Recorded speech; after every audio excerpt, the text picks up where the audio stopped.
भेज देंगे है ना। वही में हाँ ये तो हम भेज देंगे। बस थोड़ा सा इसमें समय कम है, अगर आप थोड़ा सा टाइम से, क्योंकि परसों मेरी आईजी कार्मिक से भी बात हुई, जी जी। बच्चों ने उन्हें जाके वहाँ पे लिख के भी दिया है, वहाँ पे भी आयोग बच्चों ने लिख के दिया है, एप्लीकेशन है वहाँ पे रिसीविंग भी है।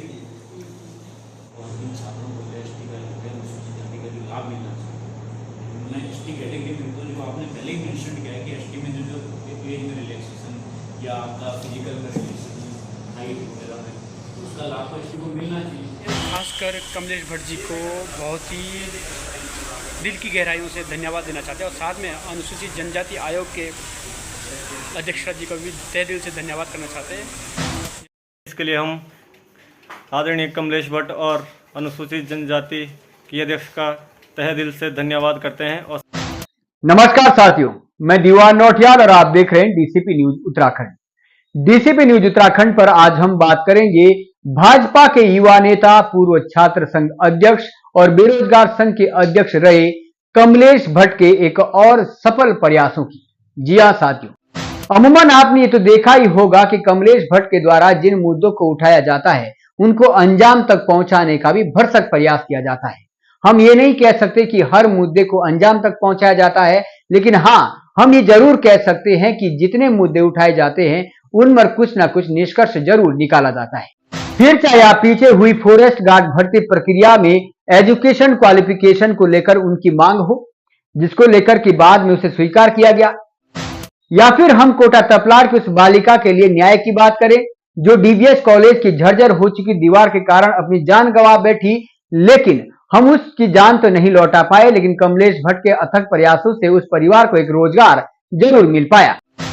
बात यदि पछुआ दून की हो तो उस युवा की आंख फोड़ने से लेकर उन तमाम बेटियों को न्याय के लिए भी कमलेश भट्ट ने पुरजोर तरीके से आवाज उठाई थी, और शायद पहला वो मामला होगा जहां पर एक अधिवक्ता को भी सलाखों के पीछे जाना पड़ा था। यदि हम बात क्षेत्र की समस्या की करें तो क्षेत्र में भी पीछे कहीं ऐसी समस्याएं देखी गई है जिन पर बड़े बड़े राजनेता सिर्फ बयानों तक सीमित रह गए, लेकिन कमलेश भट्ट ने उसको प्राथमिकता के साथ उठाया और उस पर कहीं ना कहीं समाधान भी निकालने का काम किया। उदाहरण के तौर पर बरसात के कारण सैया पाटन मोटर मार्ग पूरी तरीके से क्षतिग्रस्त हो चुका था, जिस कारण सैकड़ों जौनसार बावर के गांव का संपर्क शहर से टूट चुका था।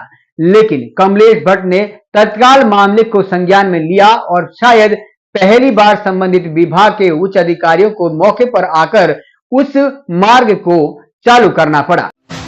इसलिए ऐसे कई प्रकरण है जिनमें कमलेश भट्ट ने जब आवाज उठाई हो तो उसमें कोई ना कोई समाधान जरूर निकला हो।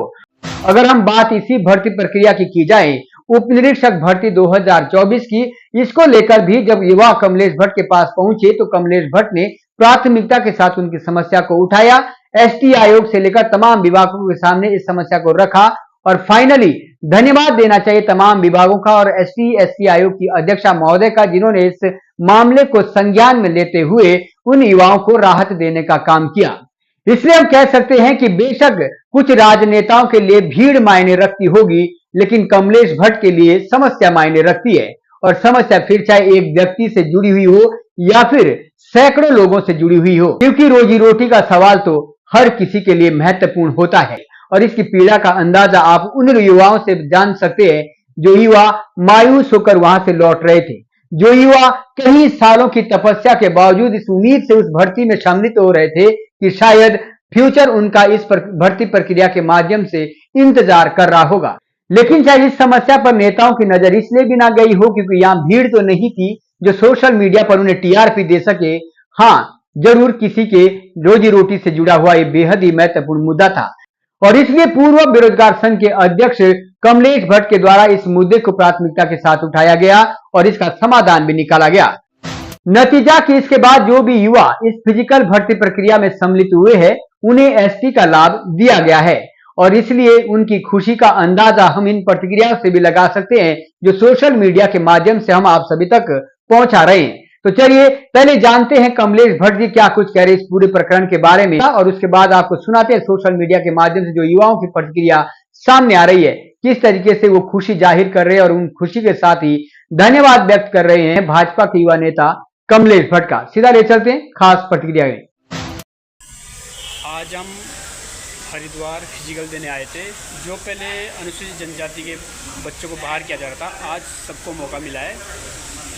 इसके लिए हम खासकर कमलेश भट्ट जी को बहुत ही दिल की गहराइयों से धन्यवाद देना चाहते हैं और साथ में अनुसूचित जनजाति आयोग के अध्यक्ष जी को भी तहे दिल से धन्यवाद करना चाहते हैं, जिन्होंने हमारी बात आयोग तक पहुंचाई और आयोग ने इस बात को जल्दी ही संज्ञान में लिया और आज हमें मौका दिया आयोग का भी, इसलिए हम धन्यवाद करना चाहते हैं। और ख़ासकर भट्ट जी का, जिन्होंने इसके लिए पहल की, हम सब विद्यार्थियों के लिए मतलब अपना सब कुछ छोड़ के हमारे साथ खड़े रहे और आज हमें मौका मिला है। और उम्मीद करता हूँ जो विद्यार्थी पहले बाहर हुए उन्हें भी मौका मिलेगा, उन्हें ज़रूर मौका मिलेगा, उन्हें बाद में बुलाएंगे शायद मेडिकल वालों के साथ। तो भट्ट जी के लिए खासकर धन्यवाद। भट्ट जी, हम सदैव आपके साथ हैं।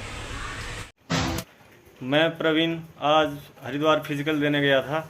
जो पहले अनुसूचित जनजाति के बच्चों को वहाँ पे फिजिकल में पार्टिसिपेट नहीं करने दिया जा रहा था, तो आज से वहाँ सबको मौका मिला है उस फिजिकल में भाग लेने के लिए। इसके लिए हम आदरणीय कमलेश भट्ट और अनुसूचित जनजाति की अध्यक्ष का तहे दिल से धन्यवाद करते हैं और साथ में उत्तराखंड लोक सेवा आयोग का भी धन्यवाद करते हैं, जिन्होंने हमें फिजिकल देने का मौका दिया। भट्ट जी, सबसे पहले तो बहुत बहुत बधाई देंगे। जब मैंने वो न्यूज प्रकाशित की थी तो उसके बाद एक दो युवाओं के मेरे को फोन भी आए गए थे और काफी ऐसा लग रहा था कि डिप्रेशन में युवा थे, क्योंकि इतने लंबे समय जो तैयारी कर रहा है उसको समझ नहीं आ रहा था कि मेरी एक असमंजस के कारण जो एक त्रुटि हुई थी उस कारण से मुझे शायद फिजिकल में बाहर होना पड़े हाइट की वजह से। लेकिन आपने जो आयोग के समक्ष अपील की, ऐसा लगता है कि आयोग ने भी संज्ञान लिया और इसके अलावा आपने और भी जगह जगह प्रोसेस डाला था।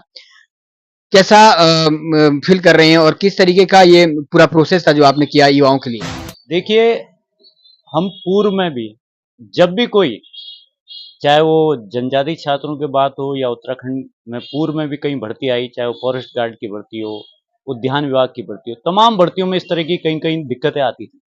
इस बार अभी कल परसों 4-5 दिन से छात्र बहुत परेशान थे कि उत्तराखंड लोक सेवा आयोग द्वारा जो उत्तराखंड एसआई की परीक्षा 2024 कराई जा रही थी, उसमें जो जनजाति के छात्र, एसटी के जो छात्र थे, तो जब उन्होंने फॉर्म भरा तो फॉर्म में उन्होंने क्लेम्ड कैटेगरी जो एसटी लिखी कि वो अनुसूचित जनजाति के छात्र हैं।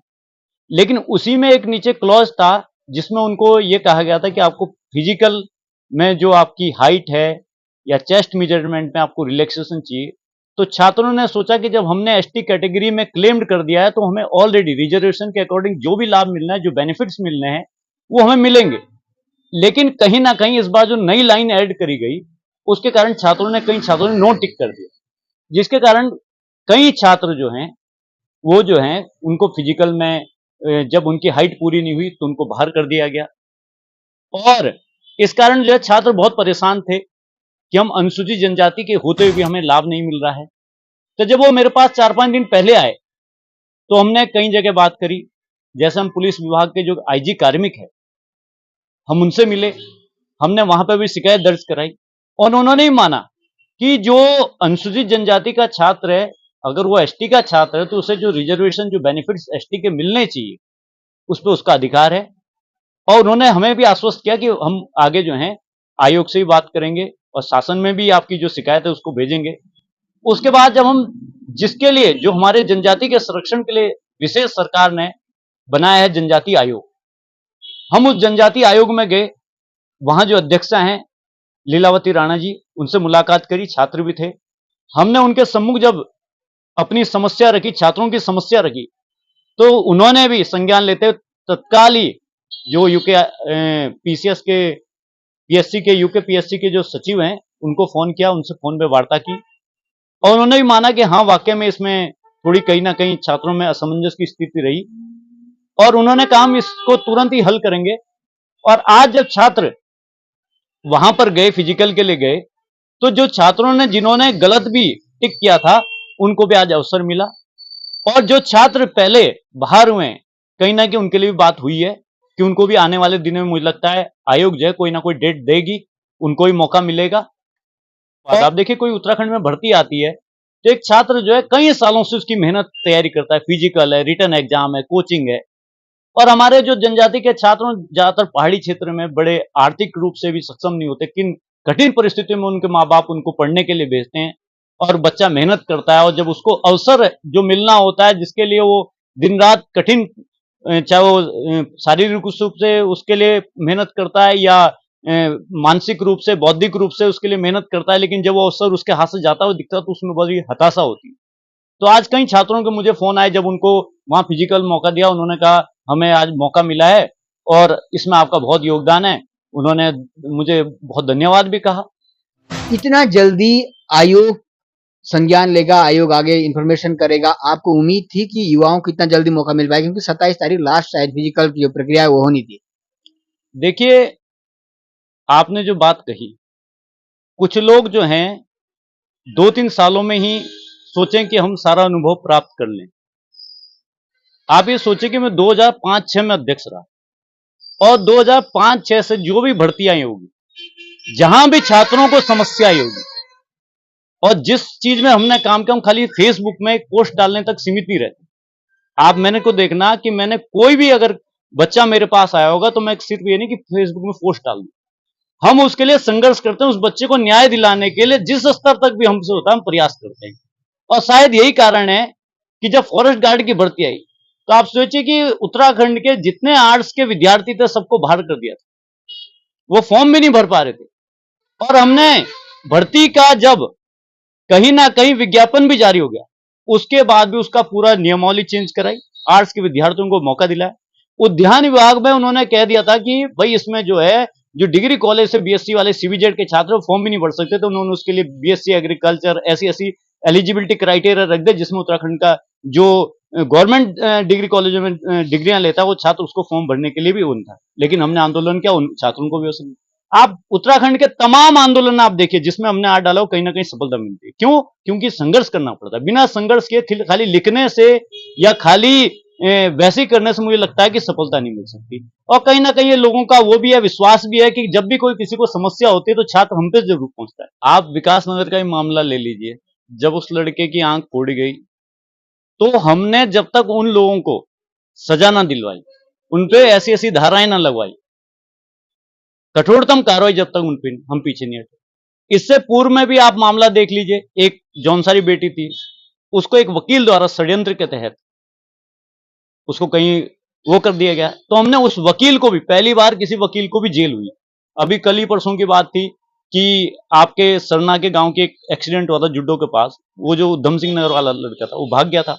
हमने उसको, पुलिस को जब यहाँ घेराव किया, जब वहां कार्रवाई की, तो कहीं ना कहीं पुलिस ने उसको पकड़ के लाया, उधम सिंह नगर से मुकदमा दर्ज हुआ। आज उसके परिवार वालों को कहीं ना कहीं अभी कोर्ट में भी उनके लिए लाभ वो चल रही है कि कहीं ना कहीं जो लाभ मिलना चाहिए, अब पति तो रहा नहीं लेकिन जो उस महिला है उसको लाभ मिलना चाहिए, उसके लिए प्रयासरत है। तो कहीं ना कहीं हमारा कार्य ऐसा होना चाहिए कि जो लोग प्रभावित है उसको कहीं ना कहीं न्याय दिलाने के लिए, इसी शायद समाज का यही हम पे हमारी जिम्मेदारी है और कहीं ना कहीं ये समाज का विश्वास है। Thank you so much Bhatt ji. तो आपने भट्ट जी को सुना और ये पूरा जो एक प्रक्रिया थी, खासतौर पर राहत की खबर ये है कि अब जो युवा, मैं कल ही की अगर बात करूं तो कई सारे फोन कॉल युवाओं के आए थे जिनका आज फिजिकल होना था और असमंजस की स्थिति में थे कि शायद अब हम बाहर हो जाएंगे। फैमिली का भी प्रेशर रहता है कि आपने त्रुटि की, आपने ठीक क्यों नहीं किया, जबकि ये शायद एक असमंजस का ही कारण था। और आयोग ने, एसटीएससी आयोग ने इसमें संज्ञान लिया और संबंधित आयोग ने भी, जो इस भर्ती की प्रक्रिया को पूरा कर रहे हैं, उन्होंने भी यदि इसमें युवाओं के हित में एक निर्णय लिया तो उन सभी को भी धन्यवाद व्यक्त करना चाहिए। और इस तरीके की त्रुटियों से आगे युवाओं को भी अगर इस तरीके का हो रहा है तो शायद बचना चाहिए। खास कवरेज में आप देख रहे थे डीसीपी न्यूज के साथ दीवान नौटियाल के साथ इस खास चर्चा में कमलेश भट्ट जी, पूर्व छात्र संघ अध्यक्ष, विधायक प्रत्याशी 2022 निर्दलीय कैंडिडेट रहे हैं और वर्तमान में भारतीय जनता पार्टी के युवा नेता है। आगे फिर लौटेंगे, तब तक के लिए हमें दीजिएगा इजाजत। नमस्कार।